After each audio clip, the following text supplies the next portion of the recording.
This episode of the Wise Guy Radio Show is brought to you by American Helix. The American Helix is a revolutionary new concept in smoking technology. Designed and manufactured by American glassblowers, this pipe is light years ahead of its time. Based on Bernoulli's principle, the shape of the pipe, along with an innovative intake system, creates a Venturi effect through precision microholes in the chamber, which results in a slower burn that conserves tobacco and gives a smooth, refreshing experience, making the American Helix the smoothest hitting pipe on the market. For further info or to locate their products, you can find them online at AmericanHelix.com. That's AmericanHelix.com. This episode of the Wise Guy Radio Show is brought to you by Mountain Glass Arts. For the month of August 2016, Mountain Glass is offering their Chinese color and clear rod and tubing at 40% off. Just put in the code CHINESE, that is CHINESE, at checkout. And for all you soft glass nerds, they're having their Effetre sale, 30% off rods, COE 104 sale. Just put in the code Effetre, that's EFFETRE, in checkout, and you'll receive 30% off. Any questions, comments, or concerns, just go to mountainglass.com. That's mountainglass.com. This is the Wise Guy Radio Show, a podcast dedicated to educating and inspiring through conversations with today's top talents in the world of glass. We will be dissecting their journeys in hopes to deliver actionable content that you, the artist, can start implementing now, helping you grow not only as a creative spirit, but also a successful artistic entrepreneur. With a little organization, relationship building, and your artistic ability, you can obtain greatness. Climb aboard, whether an artist, retail owner, or enthusiast. We have a ton of fun in store for you. Welcome to the Wise Guy Radio Show.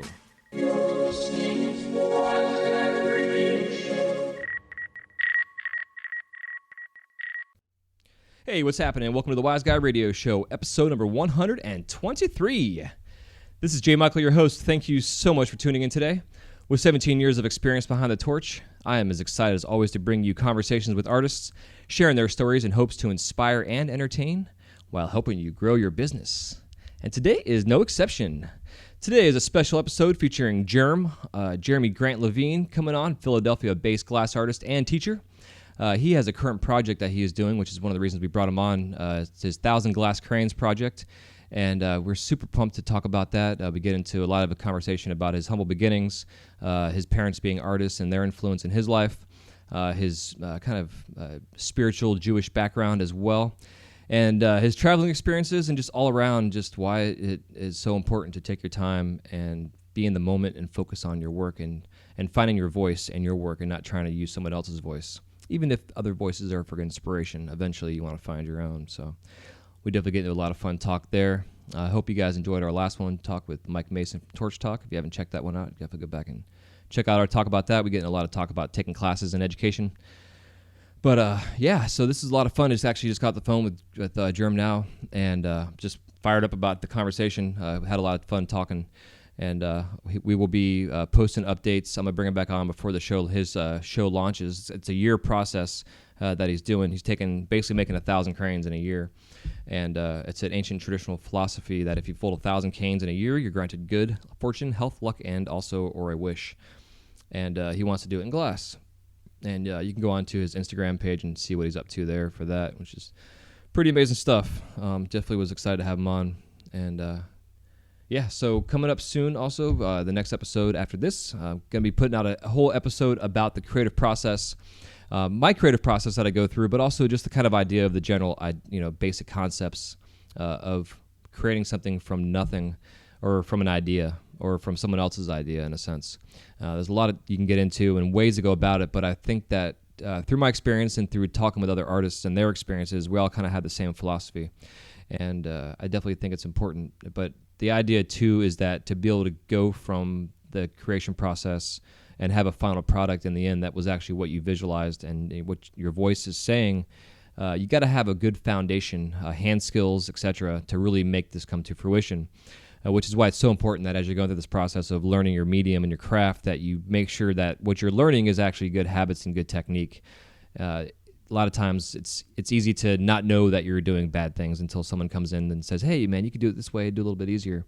So just some things to think about while you're listening to this show and this episode with Germ. And other than that, I'm going to rock and roll because I want you to listen to this and check it out. And this was fun because it was on his birthday as well, so enjoy it. And other than that, again, if you're new to the show or if you have not yet subscribed to, please go to iTunes. Go to the search engine. You can just put in Wise Guy Radio. It'll pop up and just hit subscribe. And while you're there, if you could also leave me a review as a written review and also give me a 5-star or however you feel we deserve on there as well. And that just helps with iTunes getting the show out to more of a broader audience. The more rankings, the more stars, the more activity that iTunes sees and their silly algorithms of technology. It begins to push the show up. And right now the show is actually in the top 100 of fine art podcasts, which is amazing. So thank you for your support and the downloads and for sharing the show with your friends and family. And just continue doing that. It's definitely, I love being here. It's a blessing to be able to sit here and do this on a weekly basis. I know I'm not always as consistent as I'd like to be, as things are moving forward now and things are also settling down in my life with the job and the business and everything else. The focus here now is getting stronger and stronger on my end. So look forward, more consistency, more interviews. This week that I have right now, I actually have 7 interviews lined up this week that we're going to be busting out, and I'm super excited about it. So definitely stay tuned for that. And other than that, we'll talk to you soon. Go to wiseguymedia.com.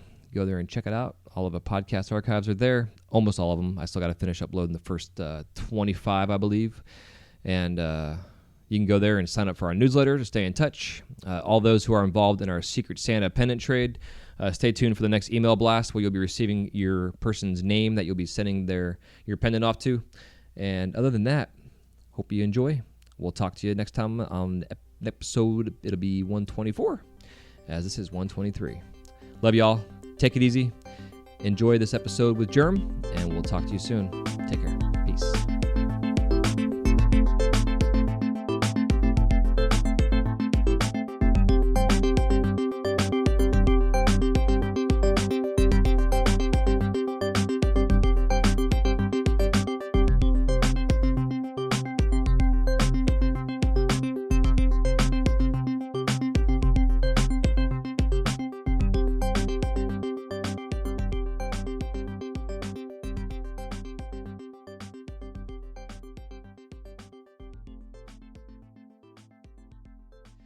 What's up, Jeremy? Welcome to the show, bro. How you doing, man? It's Pretty good. good. To be here. Hell yeah, dude. I just got to start off and say happy birthday. I know this is probably going to be listened to by people for years and years to come, but officially it's your birthday while we're recording this, so thank you for taking time out of your birthday to come on the show. Well, thanks, man. Thanks for having me. Yeah, hell yeah. We have lots to talk about today, including your newest big project. But before we go there, let's get into your humble beginnings, kind of your superhero story, and where you got started with the glass. All right. Well,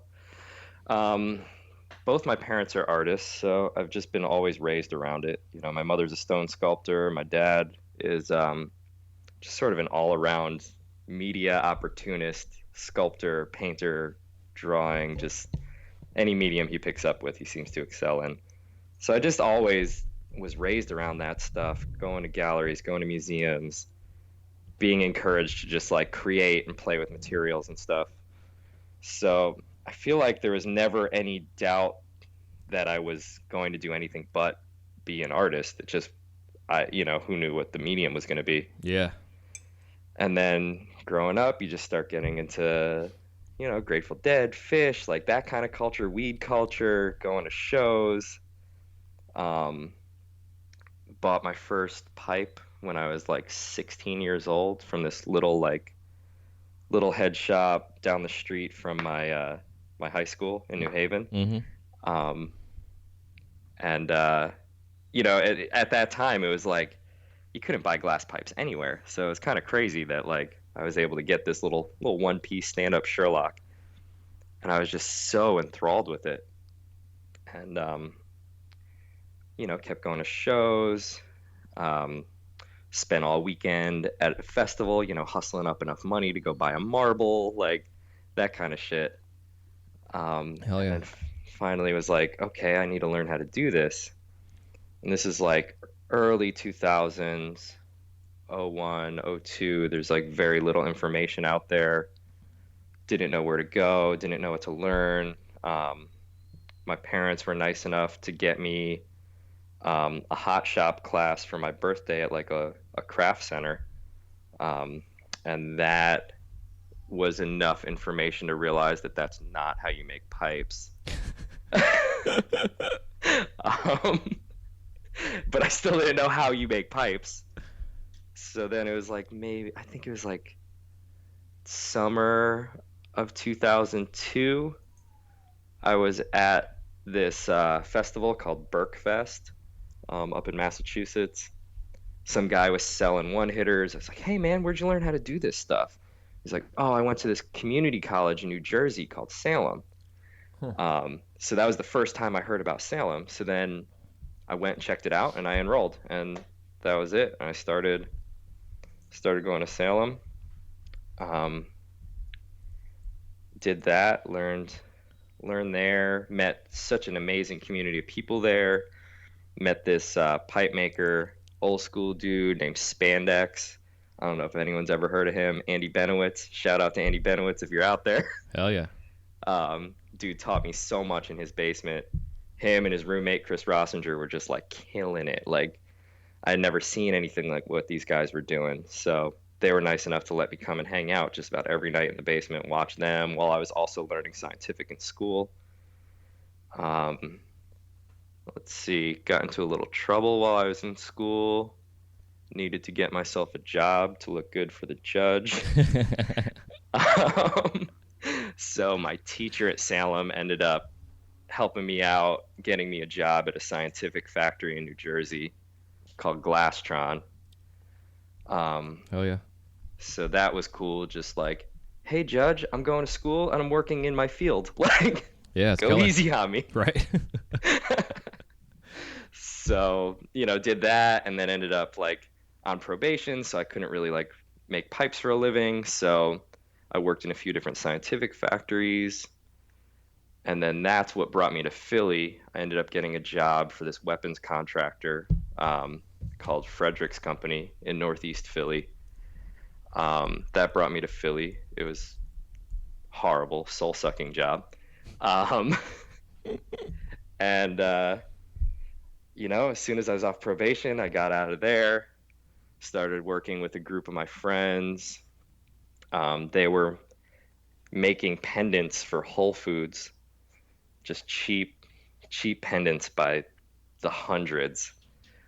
Interesting. So that sort of employed me and a couple friends. This was like post Pipe Dreams, and it was like shops weren't buying, pipes weren't necessarily the safest, most stable thing to make, so we were doing that. And then I just sort of always had like a million little side jobs to support the glass blowing, Yeah, I know what you mean. I've had many of those. Oh yeah, bike messenger, Hebrew school teacher.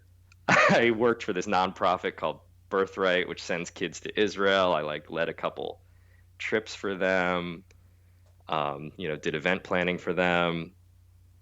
At one point I got certified in permaculture design, and I was like doing like workshops with kids, just like sort of just different things to sort of help support the glass blowing. Yeah, I know what you mean. It seems like when we all also go get those side jobs, our glass picks up a little bit, and we like, oh, we can just fuck this job, and then exactly. And then the orders go away, and then you have to go get another job. Yeah. Yep, pretty much. That's so the nice thing too about when I was a bike messenger, what was nice was I had a studio in Philly right near the art museum, which is like very central. So like on slow days, I would be able to go to the studio, mess around, make a couple spoons, make a Sherlock, whatever, get a call, jump on my bike, go do the job. You know what I mean? So definitely, I was able to sort of like mix both those jobs together and kind of keep them both rolling. Did you ever bring the glass with you and try to hustle it on your trips? Nah, I mean, you're going in and out of the federal courthouse all day, City Hall. Yeah, that ain't happening. Hey, Judge, you want a pipe? Yeah, right? That's too fucking funny. So what kind of stuff were you doing for the scientific stuff, like early on? It depends. Like the first company I worked at, it's called Glasstron. We did a lot of like really sort of micro scale stuff. We're doing inkjet cartridges for like HP printers. We're doing like little tiny coil condensers, like like 2 mil tubing coils on the inside. Wow. It was pretty fun. I actually really enjoyed that job. It's just like kind of a small mom and pop factory though, so it's like they treated me really well, but they couldn't pay me very well. Um, and so I ended up going from there and moving on to Chem Glass, where I worked for a few months, which is sort of like the big mega corporate Yeah. medical supply company. And then after that is when I got the job in Philly Nice. doing, they made all sorts of weird shit, landmine triggers, guidance, housings for missile guidance systems, vacuum bulbs, like all types of stuff, lots of glass to metal seals, all sorts of stuff that I'll never use again. Yeah, yeah. Sounds like it. Yeah. The exact opposite of it. Right. But it seems like a lot of the cats I've talked to that have that scientific background. I mean, it's like I see your work now, and I can see that the translation, in a sense, of that technical skill that you learned at that early on, at the very beginnings. Well, it's funny with that. I've ended up having to spend a lot of years deprogramming myself from a lot of the stuff that I learned. Like, I feel like scientific glass, like, yes, there's a lot of technical skill and like cleanliness and stuff, but I feel like it puts a lot of limitations in your head on what boro is supposedly supposed to be able to do and not do. Yeah, I completely agree. Yep. So it took me years of just like watching people break these rules for me to finally just like deprogram myself, because I would get so hung up on this stuff, like, oh, boro can't do that, you can't do that, there can't be undercuts, you can't carve it, you can't, you know what I mean? Like all this sort of things that like scientific taught me, and then it's just like day after day after day, I'm seeing people just smash those rules left and right, and it just took me years to sort of like allow myself the freedom to like also break those rules, Yeah, and it's kind of funny, like the dichotomy of our industry and the culture we have. It's like we are all rule breakers, and when you get that foundation of rules, it's hard to not want to break that rule, those rules in a sense, because that's like your foundation that you have. But like you're saying, because like for myself personally, like my foundation was production, and like I worked at Subway for 7 years, and that was learning the business and the production side of things. But we still did production. I mean, it was fucking 100 sandwiches an hour. That's production. But I took that idea into my glass to then have a distributor, and I did catalog work for like 13 years, and I'm just now where I'm 17 years into doing this, where I can finally feel like I can say fuck the production and just sit and really just focus on taking my time and, like you're saying, like break the rules, try things I've never done before. And I guess for myself, I broke rules for years and years and years because I was self-taught mostly. And now that the color is where it's at, there's still certain limitations we have in terms of like kiln cycles, or certain colors don't work well with others, viscosity and all this other weird shit. So I'm having to relearn some of this new color and the science behind it. But but it definitely, I think our culture is definitely a bunch of anarchists in a sense, totally. So it's pretty fun. It's and like I know what you mean, man. Seeing like Salt and Coil and a lot of these cats that are, Voorhees, like all these, yourself too, like. You're talking like deep cuts in glass. Like, man, people freak out over that shit back in the day. Like, you can't do that. Like, fuck you. Yes, I can. Yeah, exactly. Watching Z work. Like, she defies everything that boro should or shouldn't be able to do. It's incredible. You know? Yeah. She was the first person I remember seeing her vag tubes, and I was like, who's this dude making these things? At first, and then but I was like, it was so crazy how detailed, and like you're saying, like how amazing the sculpture and the realism of it. And then I started doing research on her, and I was like, oh, she's an amazing artist and has this awesome scientific, special effects, art, makeup background, and like just totally right up my alley. Like, and I love her work. But it's right, man, yeah. like, we all bring a little bit of our backgrounds into it, which is like you said with her with the special effects makeup, and we all sort of bring our life experience into it. Yeah, I think, and that's what's fun. I think that kind of where we've all evolved now is we're all just taking these life lessons and skills that we have, and I mean, like we were talking pre-record here, how we're still kind of like these immigrants in the technology field, but like outside of technology when it comes to art and creation and sculpture and just using old skills we have, we're able to take it all now and make it happen and find our groove and our lines that we're doing. Right. It's pretty badass. So at one point when you got to the pipes, like where'd you really find, like you started finding your groove with that? Damn, where did I start? I mean, I had studios with friends all around Philly, and then sort of just needed money, so I started working for this company. I don't think it exists anymore, called Name Brand Glass, doing production stuff for them, and then hit the road a lot. Me and JD Mapleston have been friends pretty much our entire careers. Me being out east, but him being out west. And he gave me the opportunity. I forget what year it was, maybe like '07 or '08, to come out to Spokane and get exposed to this whole new other community of pipe makers. And I ended up spending a lot of time out there in Spokane, Washington over a few years, learning and hanging out with JD and Brando and McDougal and a lot of the guys out there. And really just like that's sort of where I unlearned a lot of the limitations that I learned in the scientific industry. Was like I had to like physically be on the other side of the country from, Yeah. from all of that stuff, and like just be with these guys who are all primarily self-taught as opposed to formally educated. Yeah. And man, that was like so important, so huge for me. Yeah, yeah, I agree, man. And it's kind of fun, like looking at the West Coast versus East Coast, and like it's like my being down here in Florida for my whole life and my career wise. Florida's had its own, is its own. I mean, we're like our own country, like kind of like Texas in a sense, even Right. like our own culture. And the glass culture here has only really started over like maybe like the last 5-ish years. We're like the whole Philly corner, like you guys have been just blowing it up for like the past 10 plus years. But like the West Coast has been like, they've been on top of their shit. And I'm like, how the fuck are these guys doing all this stuff? And then all of a sudden, out of nowhere, Deppy comes out and he's like blowing everybody's minds. And then, you know, like all this shit up and down the coast out there. It's like, I wanted to go out there just to be around the influence of what was going on at the time. Cause like that movement was huge.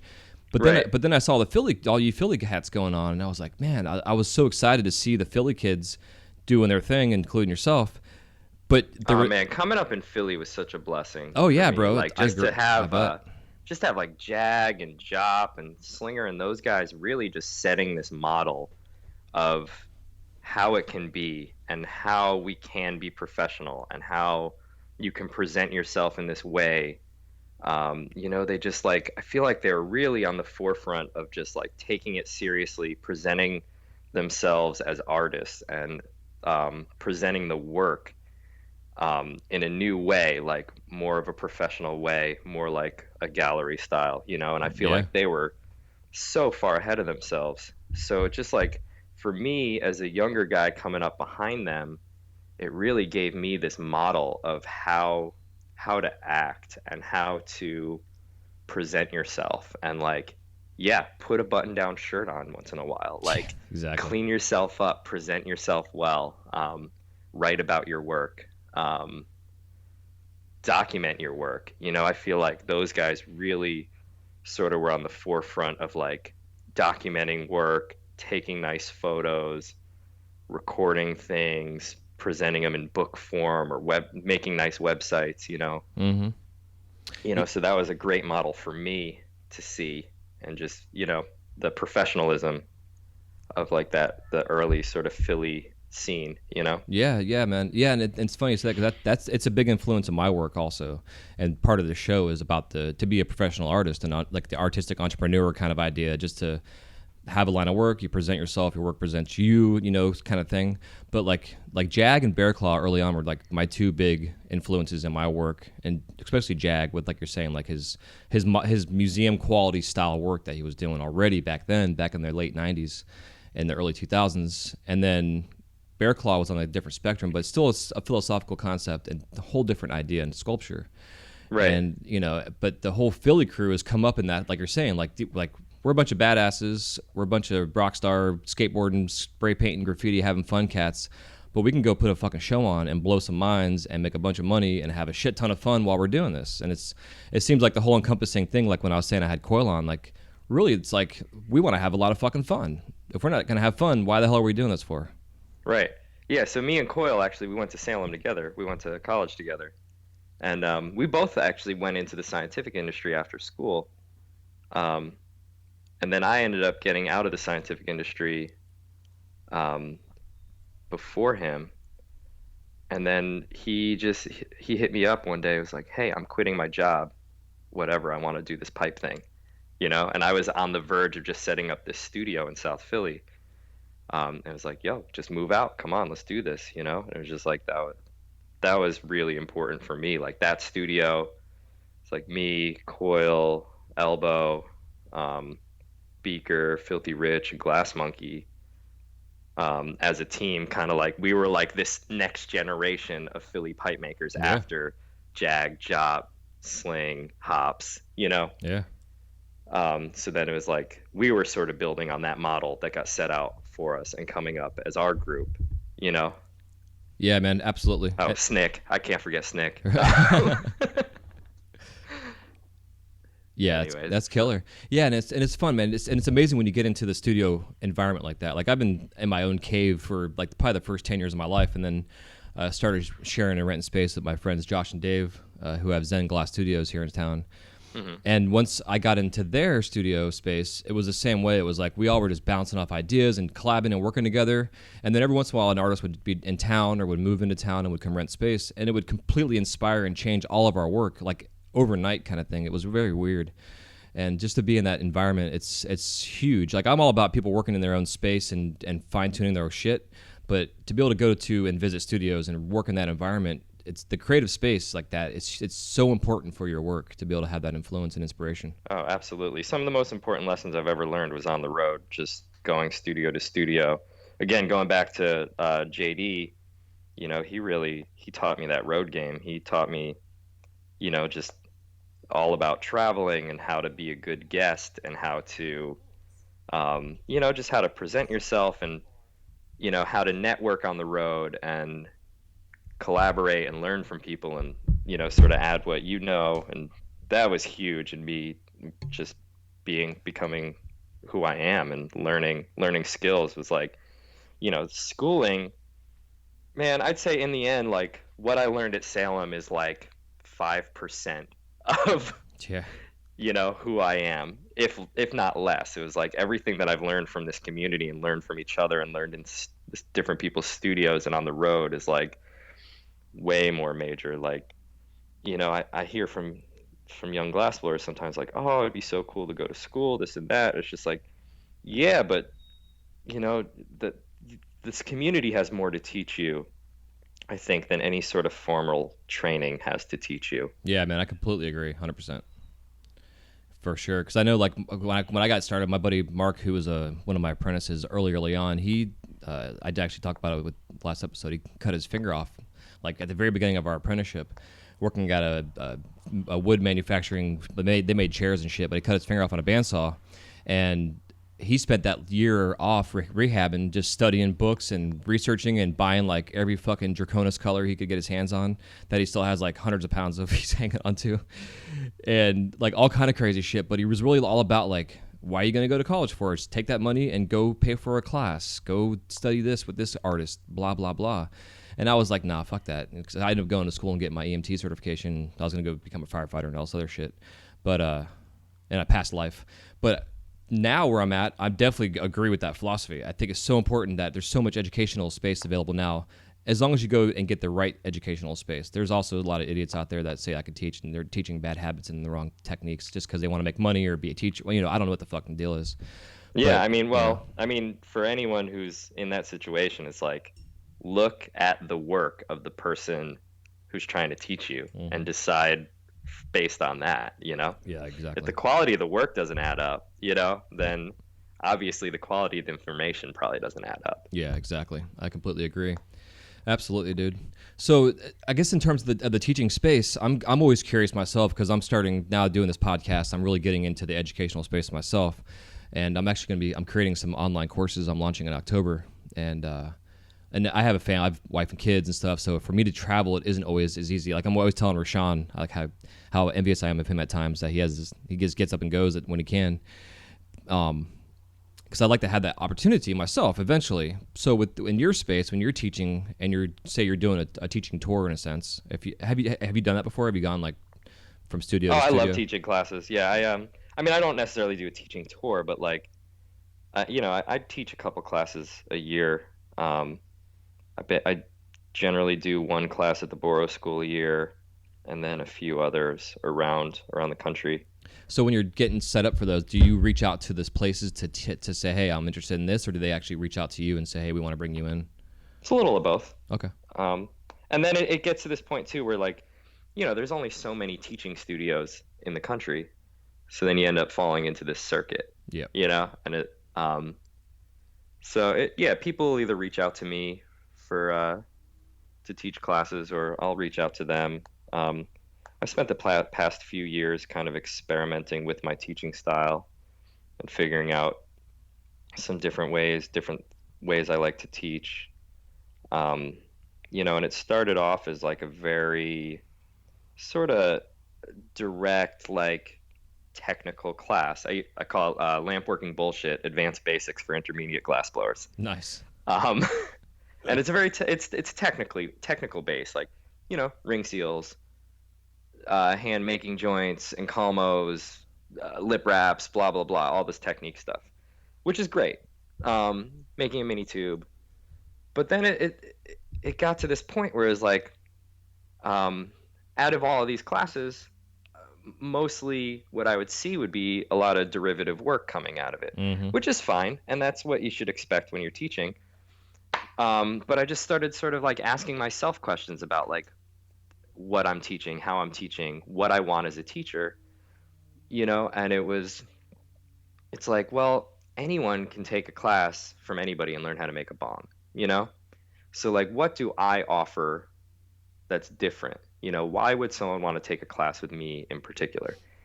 So the past few classes I've been teaching, I've been transitioning more into like teaching my creative process, and just sort of like, and I still cover all those points within the class, like all the technical stuff, but it's more about like how I develop my ideas and come to the ideas, to where like this last class that I taught at the Borough School, I actually took the class the first day on a tour of the Seattle Art Museum, because most of my process is actually derived from using museums and galleries as like reference tools.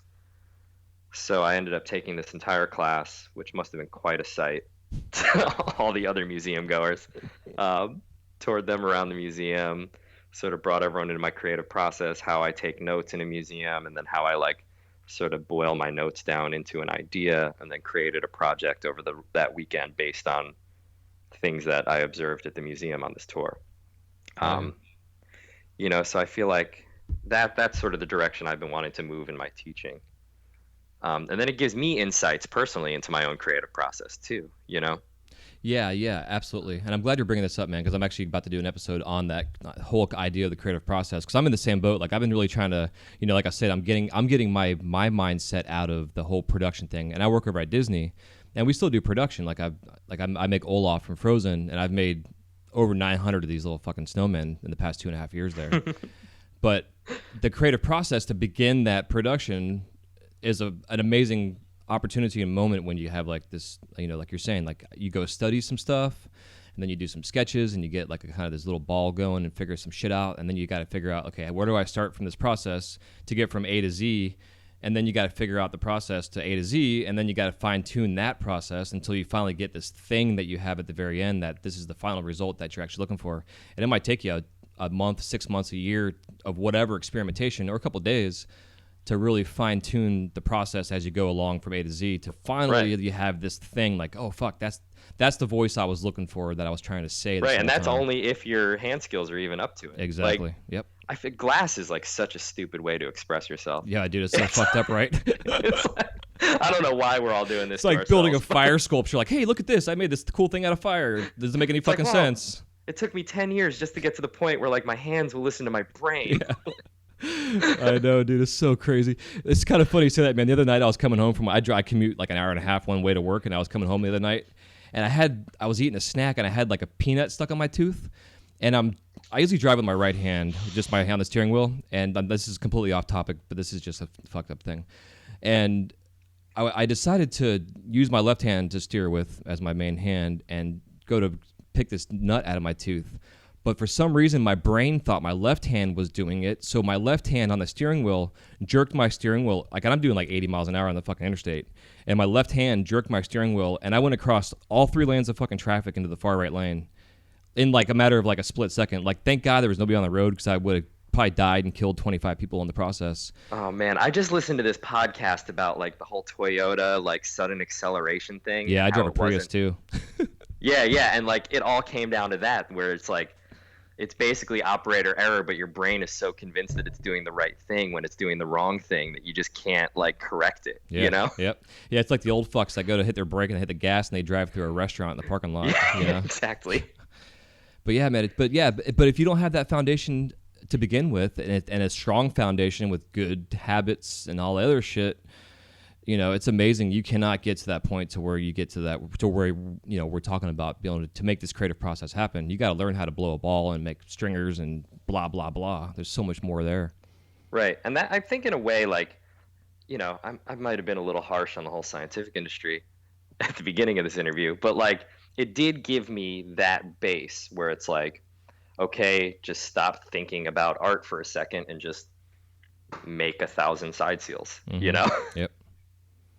Yeah, I agree. Yeah, man, because I was, whenever I teach myself, but something new, it's always like, okay, make it 100 times. And I make them make that 100 fucking times because it's like by number 20-ish, you got it figured out. And then you're like, oh, cool, I can do this forever. And then number 25, it fucks up and you go 10 steps backwards. But it takes about 85 times to get the muscle memory and the coordination. And so by 100, right, you've got 10 that look really fucking good and consistent.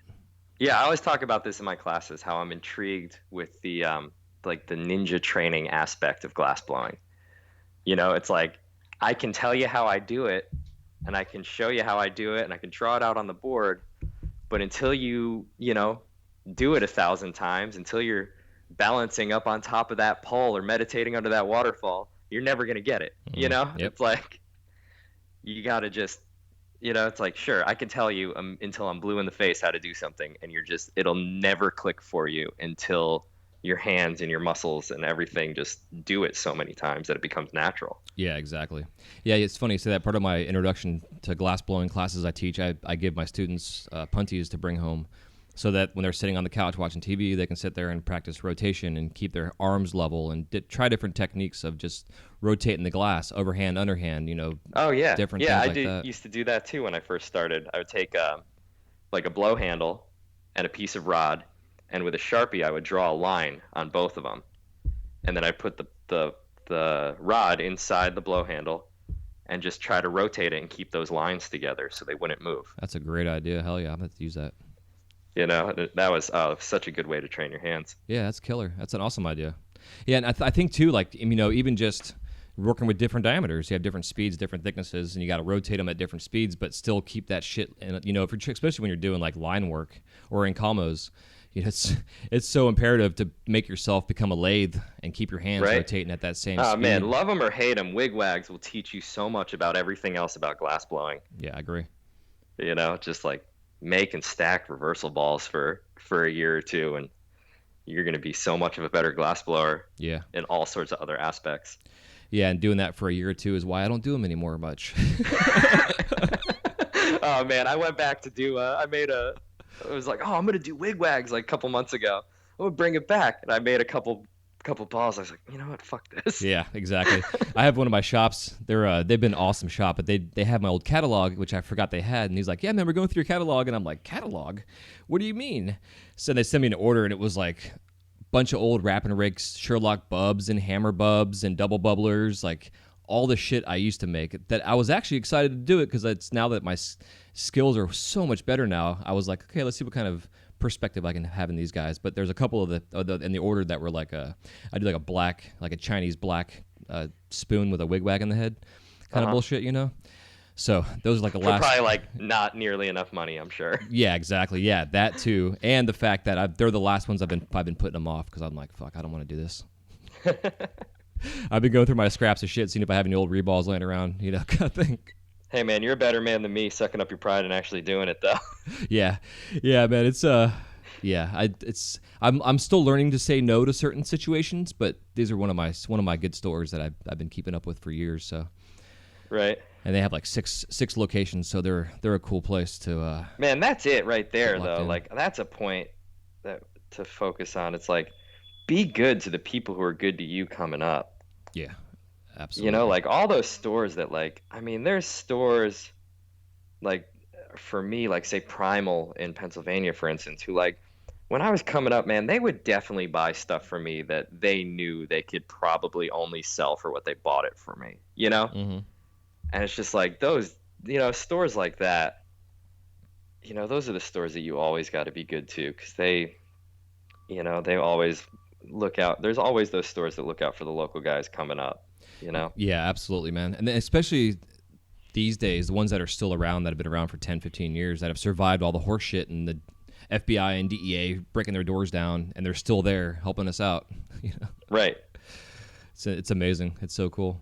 So yeah, man, to kind of move forward, I definitely want to discuss your newest project going on, and I definitely dig your line of work and how you look at the idea of doing projects and getting inspired. Because myself personally, I'm in the same boat. Like I love the creative process. I love putting together projects and themed ideas and stuff. And just going through your bio and seeing their past projects it's pretty badass, especially the Eastern philosophy kind of inspiration. Because for me, that's a huge inspiration in my work too. And Yeah. like getting into like the Bhagavad Gita and just like your whole Thousand Crane thing you're doing now. And I Yeah, well, I told my wife so about it, and I was like, she's like, oh my god, that's fucking amazing. And she's an art teacher, so she's like, she's an elementary art teacher, so right. she's like Oh, that's what's up. all about it. Yeah, man. So Yeah, yeah, so dude. So tell us about it. I don't know, like I was saying, my parents are artists, so that's like big shoes to live up to. And they work on this incredible stuff. My dad is a very spiritual person. Um, Raised me to be a spiritual person. He was always involved in our synagogue growing up, but then he always had this sort of Eastern style philosophy side to him. Familiar with the term Jubu? Oh yeah. It's like Jewish Buddhist, Yep. you know? Yep. So like he was definitely like in that Jubu vein, so Hell when I yeah. was a kid, I was always reading that kind of stuff. He introduced me like The Jew and the Lotus and like all these other books. Um, so um, that was definitely a big influence on me. This this past year or so, I've just sort of been getting a little frustrated with the overall lack of content I've been seeing in the pipe scene. I feel like it's a beautiful thing that everybody's making a living right now and that there's money to be made. But I think that there used to be more of a freedom of experimentation and content going on in the past that's not as much there right now. Um, so I just sort of wanted to start exploring those themes. And my life has been going through, on a personal level, some pretty drastic changes over the past year. Um, Ended an 8-year relationship, so that's a whole thing. Just my so my personal life was a little bit in turmoil. My work life wasn't necessarily fulfilling me as much. Just making the same kind of tubes, just pattern work, focusing on that, just wasn't fulfilling me. So at the beginning of this year, I started working on this series with my shopmate Trevi Metal, He was a called Tools for badass. Oh, Enlightenment. sorry, I didn't interrupt you, but dude, Oh, Trevi, he's a total badass. bro, when he, I mean, I'm all about like Sagan coming in and all the guys that are doing the Dremel, work. But then when he came in and I started seeing his work outside of his glass that he's working with, and then seeing the collabs he was doing, it's just like, I want to work with this guy. Like the concept just alone is fucking awesome. So to hear that you guys, are shopmates. Yeah, Killer. so I started working on this sort of, it started on this basic idea that I think a lot of pipe makers are on, where like, oh, these are ritual objects, they're ritual tools. Communal smoking is an ancient ritual, this and that, so kind of then looking at these different objects from different cultures that are focused on ritual, and I got very into the Vajra and the Ganta, which are these Buddhist and Hindu objects, and they represent the different aspects of enlightenment, the destruction of ignorance, all this stuff, where like smoking in a way is like this modern, ancient and modern ritual of like destroying ignorance and sharing with people and whatever. So we created these objects. And then as I'm making these objects, I'm starting to realize that it's not as much of an external thing, this like, oh, a commentary on ritualized smoking. What I'm starting to realize was it was for me personally, I was lacking safe and sacred space in my life at that time. And I was basically creating these small shrines and these small sacred spaces for myself. Um, so I had mentioned this class that I taught out in Seattle. During that class, I ended up creating this whole shrine all out of glass, a cabinet with working doors, completely glass, and that's what it was. It wasn't necessarily had to do with creating a glass cabinet. It had to do with creating sacred and safe space for myself. Interesting. So that idea sort of then rolled into, I don't know. So I've been folding origami too since I was a little kid. I've always done it. It's just like, I find it very soothing. It puts my mind at ease. I'll find myself sometimes at the bar, like I cut up dollar bills and like make origami cranes out of them. Almost unconsciously, my hands just know how to make them at this point. I've made so many thousands of paper cranes in my lifetime. And again, I was searching for this balance that I needed in my life because my life was in such flux. So I made a glass origami crane. And it just sort of started as simply as that. Just wanted to make this crane. And I've never consciously, in my lifetime, I've folded over 1,000 paper cranes, but I've never gone for, there's this, all right, let's rewind a little. Yeah, definitely. So there's this legend called Senbazuru, and it's this idea in Japanese culture of folding 1,000 paper cranes in a year. And depending on what legend you go by, you're either granted a wish or you're granted good health or good fortune. So I've never done that, but I've always been intrigued by it, and like over the course of my life, I've definitely folded 1,000 cranes. So anyways, I make this one glass one and I post it on the internet, and somebody sort of jokingly is just like, oh, well, are you going to make 1,000 of them? Game on. It's like, you know what? Yeah, I'm going to do that. That's amazing, dude. It's fucking awesome. And it just seemed to work into this whole, like, I'm just searching for the balance right now in my life, and I'm searching for other things. And, so then that idea sort of snowballed into this, like, okay, well then how the fuck am I going to be able to focus on one project for an entire year, support myself, and make this all happen? So then that's where the Kickstarter idea came in.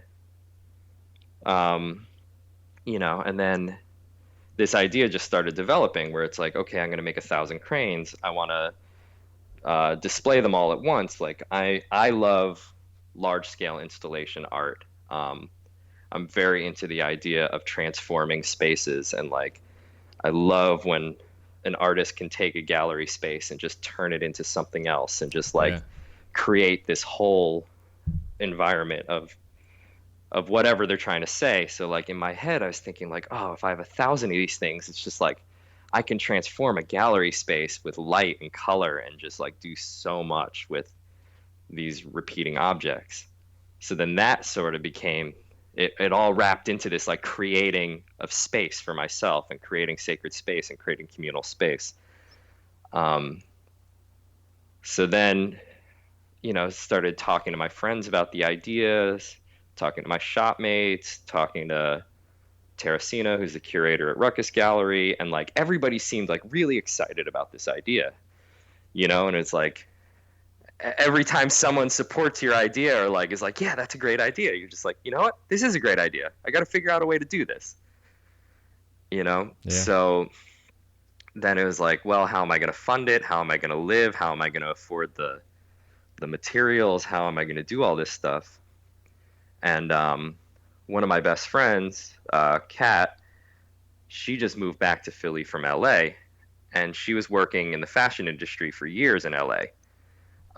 So she had a lot of experience project managing, and she also had run several successful Kickstarter campaigns for different fashion lines that she's done. Shout out threadriot.com. Shout out avocado season. Shout out loud legs. Hell yeah.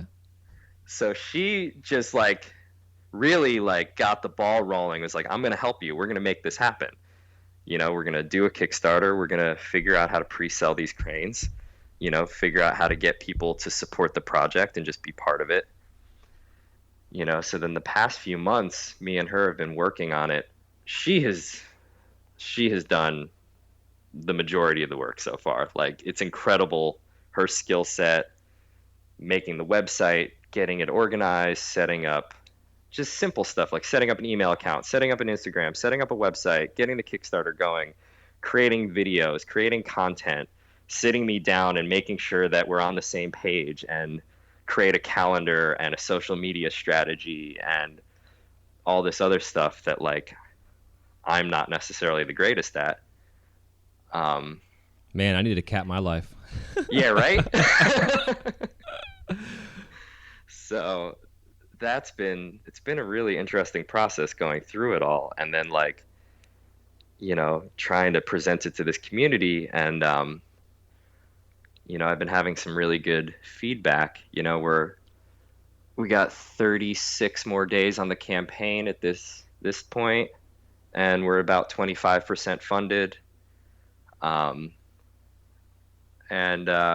we're just going to keep plugging away. We got some ideas for new video content coming out in the next few weeks. We're going to start plugging it to art blogs, see if any of them will pick it up.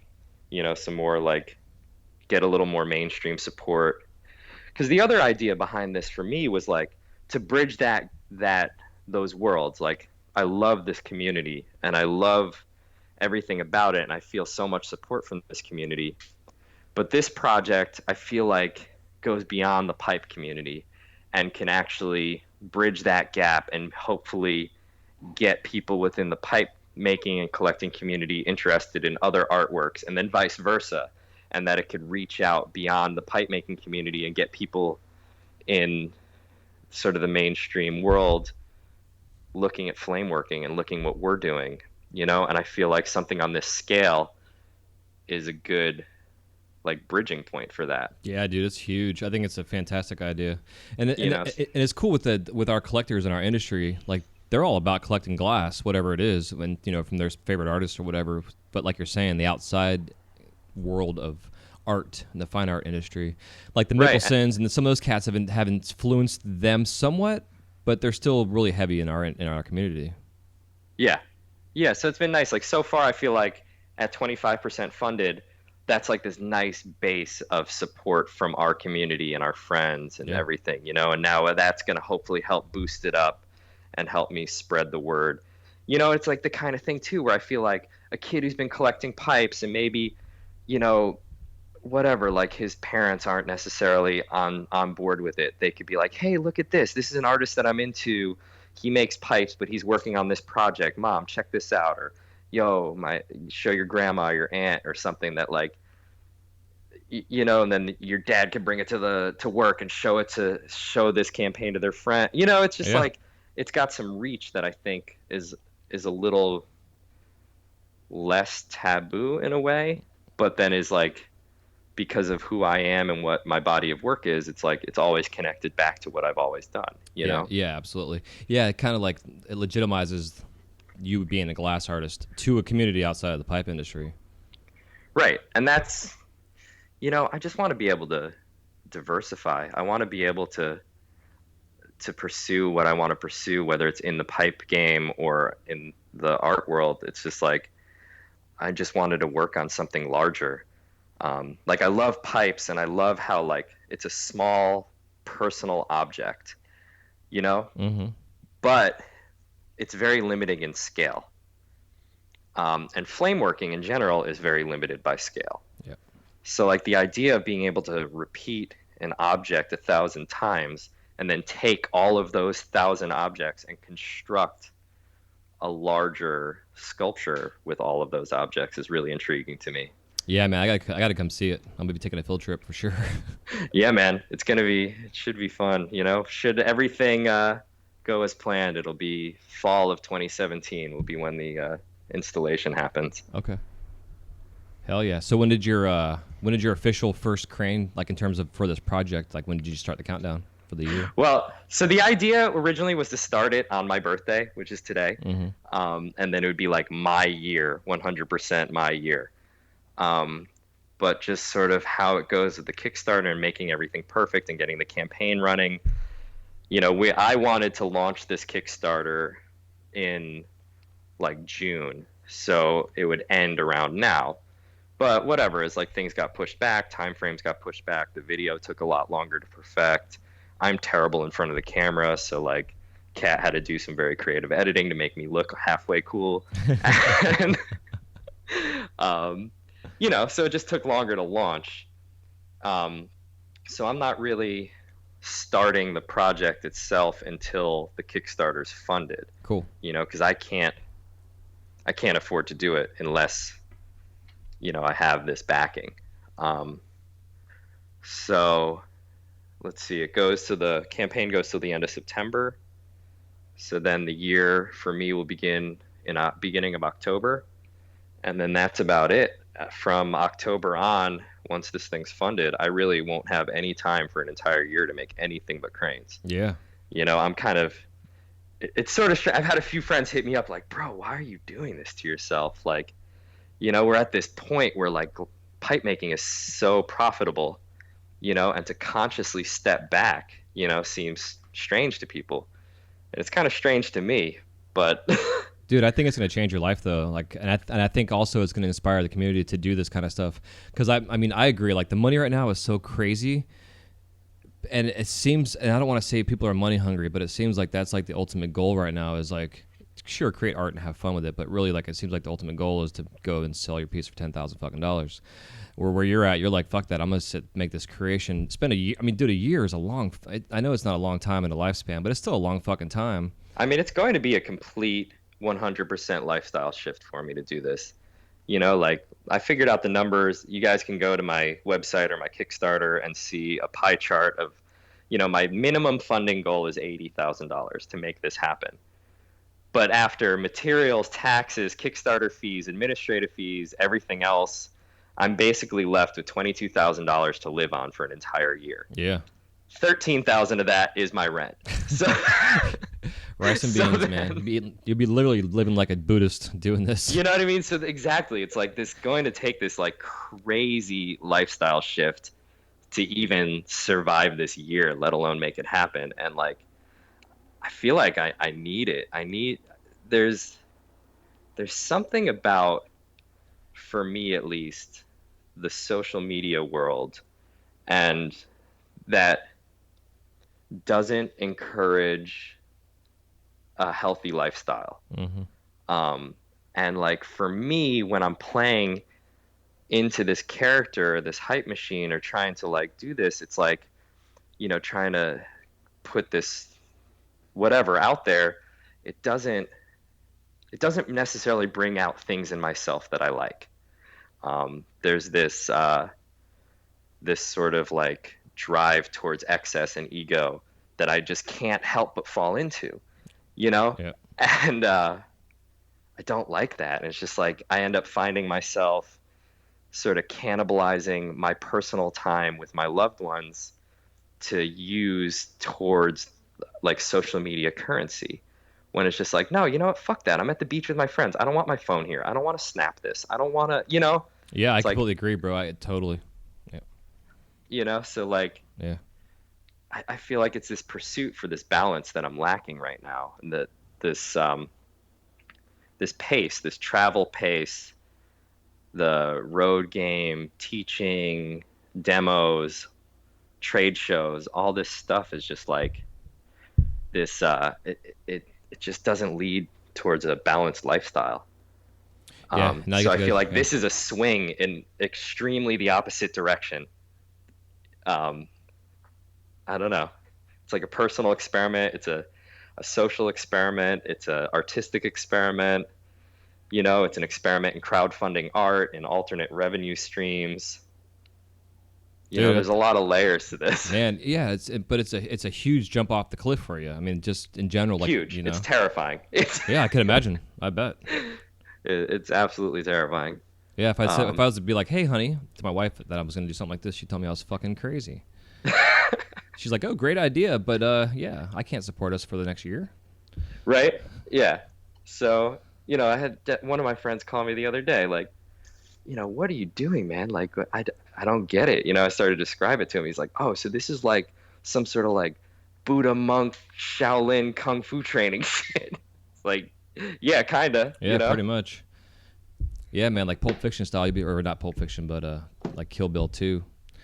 Yeah, exactly. Get your ass. Pai Mei and shit. Yeah, I need my dude. Pai Mei. Yeah, fuck yeah, bro. You'd be in your monastery punching holes in wood all day. Right. So how long is the process to make one crane? They take too long right now. I'm sure. So basically, the way I've figured it out is I need to make 5 a day, 5 days a week, and that will allow me to have weekends and like a few weeks of sort of flex time, vacation time Yeah. within my year. Right now, they take me about an hour and a half, so that's a full work day. So then, like, I need to get them a little faster to give myself some leeway for breakage and things like that, Yeah. which I think I can get them down. Like, I've rushed through them in under an hour before. So I think I can get the process down to hopefully average about an hour. Right. But I burn myself a lot when I rush. Well, yeah, but it goes against what you're trying to do. Like if you're trying, Yeah, exactly. It's like total kills it. And then I've had some people contact me talking about like, oh, well, if you do components, if you pre-make all the wings, if you pre-make all this stuff, like you can get it faster. And it's like, for me, I feel like it defeats the purpose of the actual process, where Yeah. like when you fold a paper crane, you do it beginning to end. Yep. It's like one single sheet of paper becomes this object. So I'm taking all these little rods and creating one object, but I feel like just to honor the process and to honor the intentions of the project, I need to make every crane beginning to end. Yep, exactly. Because in my mind, I have an engineering brain, so when it comes to production, I could tell you how you could do this and make them in 15 minutes, but it defeats the purpose of what you're trying to do. Right, exactly. It's like again, like we were saying, there's so many layers to it, and it's like there's this personal layer that people necessarily won't see, but like it's very important to me. It's very important to the process of it all. Yeah, man. Then you come out, you're going to be enlightened. You'll be the first enlightened glassblower in the world. Or committed, one of these. Yeah, right. Just gonna be completely nonverbal at my opening. You'll be in the corner just talking to yourself. Who's that guy? Oh, that's the artist. Really? Yeah, he's a quote-unquote artist. Yikes. Fuck yeah, dude. So, do you have like a kind of a vision after this is over? Or is it just like kind of just you have no fucking idea?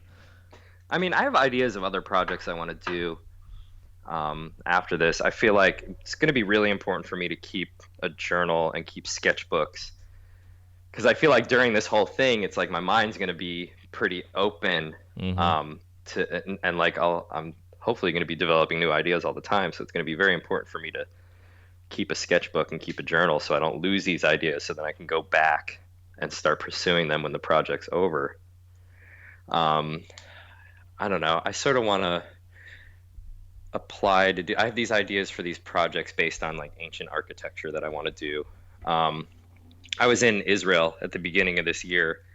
I was invited to teach over there with Gianni Toso, which was amazing. Yeah, just like one of the craziest experiences of my life.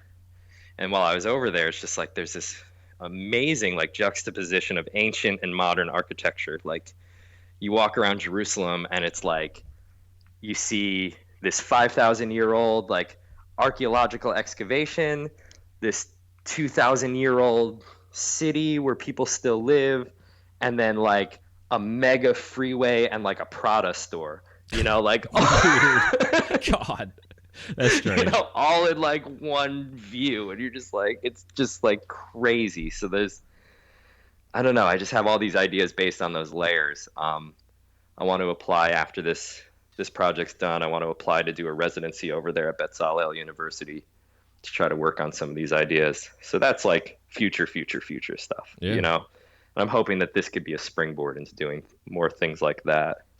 Yeah, I'd be interested to see like if as the success as this happens, if other museums would want to have you bring the show to their space. I mean, I couldn't imagine the fucking logistics to ship all that stuff, but oh man, that's half the reason. I mean, it was like, where am I going to do this? It's like, well, I don't want to move 1,000 cranes much further than like 2nd Street, so we're going to do it in Philly. Yeah, I don't blame you at all. And then also the beautiful thing about this with the Kickstarter, it's like the community's buying into it, and people are purchasing a crane. So then once this installation comes down, all these cranes go to new homes, and it's just like this larger thing then gets disseminated amongst the community and amongst the people who supported it. Yeah, it's neat, dude. You got to do like some kind of geographical map of some sort to show like from your home base and then where they all go to. Damn, you're just making more work for Kat. Well, just think about it, because over at Epcot at Disney, where I work, we have Spaceship Earth, which is the ball that's there. They have at Epcot, and it's actually a ride inside there, and it's all about the technology and communication of our evolution of our history of human beings. And at the very end, they take your picture at the beginning of it, and at the very end, you walk into this complex space, and there's a big fucking map of the world, and they ask you at the very beginning like what your language is and where you're from, and then they show your little face on there, and then it just drops you into your space, and it shows all over the world little white dots where everybody that came that day lives around the world. It's fascinating. Oh, that's really cool. Yeah, it's so fascinating to see it. So yeah, it'd be interesting to see how, I don't know. It'd be a lot of work, but yeah, right. It'd be pretty sweet. But yeah, man, I can see you taking this whole idea, just go so many different areas with it. I mean, besides just doing the cranes, like, have you ever seen that documentary, The Art of the Fold? Or Between the Fold? Between the Fold, yeah. Excuse me, yeah. Oh yeah, that guy who folds DNA. Like what? Dude, mind blowing. I walked away from that so inspired. I've seen it so many times now, but I was so inspired just from the idea of what they come up with. Yeah, to be able to like drop some kind of something into your system that then can unfold itself and help you in the long run. It's like, right? Oh man, that documentary is super inspiring. I mean, how many people know the airbag is like origami? You know what I mean? Like, right? It's amazing. Yeah, it's pretty cool. Hell yeah, dude. Well, I think it's a good place for us to take a quick break to thank our sponsors, and then we will move forward and get into the Crashing the Kiln. Cool. All right, man. This segment of the Wise Guy Radio Show is brought to you by Zen Dude Fitness. Lose 10 pounds this month by joining the Zen Dude Fitness 4-week jump rope fat loss challenge. Brandon and Dan will take you on a guided journey towards becoming the best you. Get fit, have fun, and find new ways to eat healthy while still enjoying the sweeter side of life. Just takes 20 to 30 minutes a day and no gym required. For more info and to sign up for the free 4-week challenge, go to wiseguymedia.com/ZenDudeFitness. That's wiseguymedia.com/ZenDudeFitness. All right, quick break. We're back. So, yeah, man, the Crash the Kiln round consists of 7 questions now, and they're all fun to answer. If you want to give me a 30 to 60-second answer, and you can expound upon them as well, which mostly happens. And the first question I always like to ask is if there is any living glass artist you have not yet worked with, who is it and why? Any living glass artist that I haven't worked with that I want to work with? Yeah, you want to work with, yeah. I should forgot that part of this question. Damn, there's so many. I don't know, man. I feel like I guess the one that pops to mind first would be Scott Deppie, just because, like ever since the beginning of my career, his work has been so inspiring to me. Like back in the day, those crazy pieces he was making with the little chip stacks and the chains and doing all this like psychedelic color stuff that I'd never seen before. It's just like that guy has always been 10 years ahead of the curve at all times, Yeah, I think he's an alien. I'm still convinced he's some kind of extraterrestrial being of some sort. Oh, absolutely. And like you hang out with that guy, and he's just like full of so much knowledge and so much love, and just like, oh, he's just such an incredible human being that I would just love to work with him sometime. Yeah, me too. I think all of us. Yeah, right. Exactly. So, if you could describe the sound of glass cracking in one word, what is it? Oh man, And it could be an audio sound or a actually the emotional sound noise. of glass cracking. Yeah, whether it's physical or an emotional response sound. Non-attachment. Yeah, perfect, dude. Hell yeah. That was Steve Sizelove's answer, actually. Really? Yeah. That's funny. Yeah, I think as we get older and learn our medium, it goes from fuck to, oh well, on to the next one. Right. Well, oh man, like glass blowing and Zen and Buddhism have so much to do with each other. You know, like I feel like I am. I was an angry kid. I was angry in my early 20s. You know, I was always fired up, ready to start fights I couldn't win. You know, Oh, yeah. and I feel like glass has taught me so much about just peace and acceptance and non-attachment and just like, you know, glass has just made me such a better person and such a more understanding person and willing to sort of like go with the flow and not, you know, I've always been one to fight against the stream, you know? Yep. And it's just like once in a while you got to surrender to the stream. Yeah, man, I am in the same fucking boat, and I've always loved the idea of to take the glass philosophy into life and having to be on center. And if you're not on center with your glass, your shit doesn't work. If you're not on center in your life, your shit doesn't work. So it's all encompassing. Oh yeah, absolutely. And we're definitely blessed to have the opportunity to experience that in a medium that people are like, oh my God, I could do that. I'm like, really? Turn my torch on first. Yeah. Oh, shit. So let's see. What are your top 5 favorite colors in glass? Top 5 favorite colors. Cobalt, pomegranate, amber purple. Damn, these are all old colors. Yeah, I'm in the same boat, dude. I love old stuff. NS yellow, and what do we need? One more? Yep. I don't know. Blue caramel, because it's versatile as fuck. Cool. All right. Hell yeah. So what is your worst injury in the studio? Worst injury in the studio. Man, I've had so much more fun injuries outside the studio. My worst injury in the studio is probably back when I worked at Chem Glass, and I was snap cutting 3 mil rod, and I honestly have no idea what the fuck happened. But next thing I know, I look down and there's a piece of 3 mil rod, sort of embedded in the base of my middle finger, going down into almost into my palm. Oh my God. And I just turned to the shout out Bob Russell, dude who worked in the bench next to me. It's like, Bob, is this bad? And he just looks at me. He's just like, yeah, it's bad. Sit down. I'll get somebody. Oh my God. And they threw me in one of the Chem Glass vans, and basically, like, they didn't bring me to the hospital. They brought me almost to like some mafia doctor style thing, like in someone's house. He had like a little. They stitched me up. And, That's hilarious. Yeah, so that was probably my worst glass blowing injury. Dude, when I was at Salem, also, this one wasn't terrible, but I was like, again, snap cutting tubing, standard wall. The tube ends up shattering in my hands. And like I get all this glass in my palm. I'm bleeding all over the place. And like I go to the hospital, and the lady at triage is like giving me shit. She's like, were you out breaking windows? It's like, yeah, lady, I was like palming windows. Come on. Oh my God, what a jackass. Just stitch me up. God. Yeah, they're like, well, you're a glass blower. What does that mean? Yeah, exactly. You're a crackhead? Right. Yeah, fucking people. Yeah, man, that's crazy. Have you noticed any long-term issues from when you shove that rod down your hand like that? No, just a little scar at the base of my middle finger, and that's about it. Awesome. Yeah, I like missed everything vital. It just went right into like the pad, you know? Yeah, damn. Super lucky. Yeah, sounds like it. Jesus. So, do you have any glass-blowing themed tattoos? I have one big glass pipe on. Actually, I guess I have a couple glass themed tattoos. I got a big glass whimsy, which is like these glass pipes that were made in the 1800s.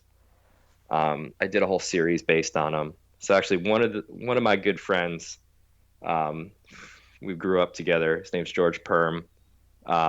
Forest to Shore Tattoo, Stratford, Connecticut. I traded him.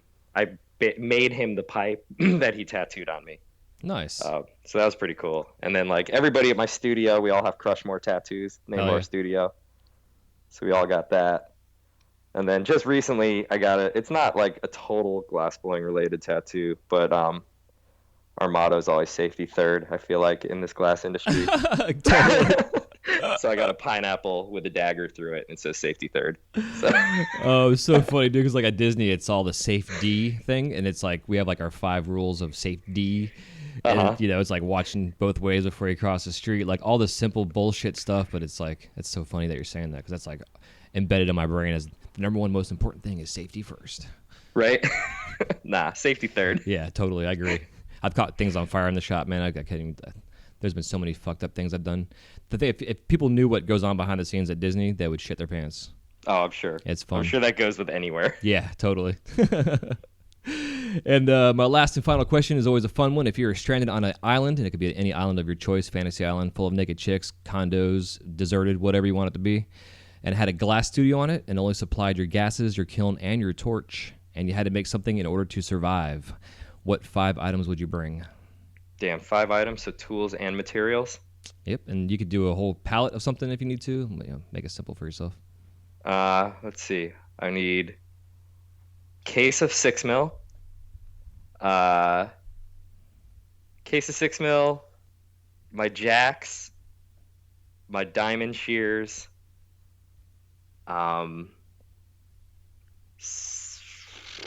Fuck. 12-7 blow handles. Damn it. And I need silver and cobalt. That's 6. We'll go cobalt.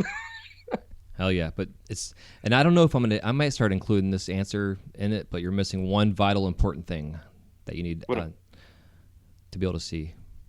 Oh, fuck. Didymiums. Yeah. Damn it. All right. So everybody fuck forgets the that. diamond shears. I need just my jacks.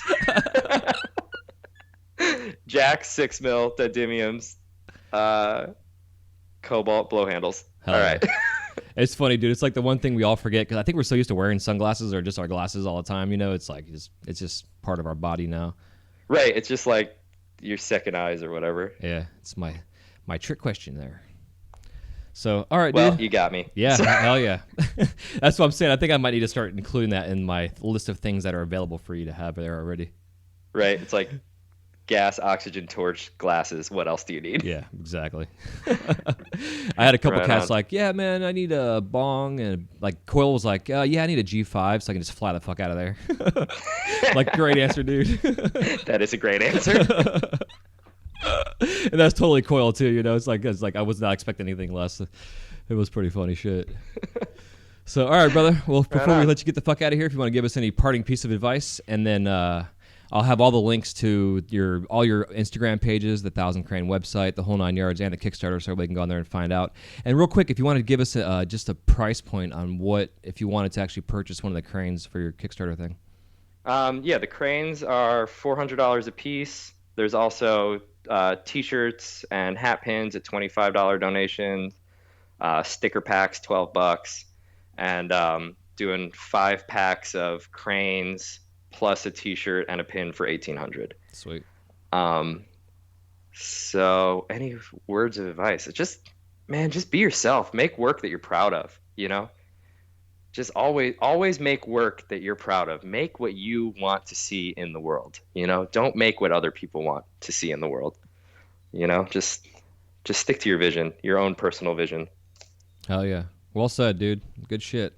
Yeah, man. Well, thanks a lot. This has been a lot of fun. Yeah, hell yeah. Yeah, likewise, man. And again, man, happy fucking birthday, bro. It's again, thank you for taking the birthday time out to do this, and hope you're gonna feel better as the day goes on.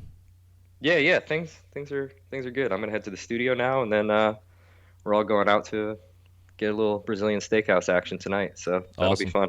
Yeah, I look forward to seeing pictures online. Yeah. As we leave our phones at home because we're at the beach. Yeah, right. Exactly. All right, man. Fuck yeah, brother. Cool. Thanks a lot. Yeah, man. Take care of yourself, and we'll be in touch. All right, you too. All Later. right, peace. All right. Hope you guys enjoyed our conversation with Germ. Jeremy Grant-Levine is a badass out there at Mount Crushmore up in Philly. And definitely go check him out online. You can go to 1000cranes.com. You can find him on Instagram. You can search Germ Glass. His name, Jeremy Grant-Levine, will come up. Also, you can find him on Facebook, same name. And again, all the show notes, links, what have you, will be all there for you. And go to wiseguymedia.com/123 for his episode. And we'll see you next time on the Wise Guy Radio Show. Take care. Love you. Peace. This episode is also brought to you by C-Cube Co. C-Cube now creates a wide range of specialty and one-of-a-kind artistic glassware, items such as hand-blown wine crafts, insulated coffee mugs, pint glasses, and custom piggy banks that you can have personalized with imprinting, logos, and color accents that are available. Just go to C-Cube Co, that's SEACUBECO.com for more information. That's ccubeco.com. This episode is also brought to you by The Flow magazine. Since its inception, the focus of The Flow has been to provide a bond among members of the lampworking community. This has been accomplished by developing relationships with the finest artists and sharing their techniques with you through in-depth, step-by-step tutorials. In every issue, you can enjoy great content with the hottest artists and cutting-edge techniques using the latest industry products. These features, along with the continuation of the Women in Glass edition, Glasscraft Emerging Artist Awards, inspiring gallery showcases, dynamic general interest articles, as well as health and safety information, make The Flow the leading international lampworking journal. For more information or to subscribe to The Flow, go to theflowmagazine.com. That's theflowmagazine.com.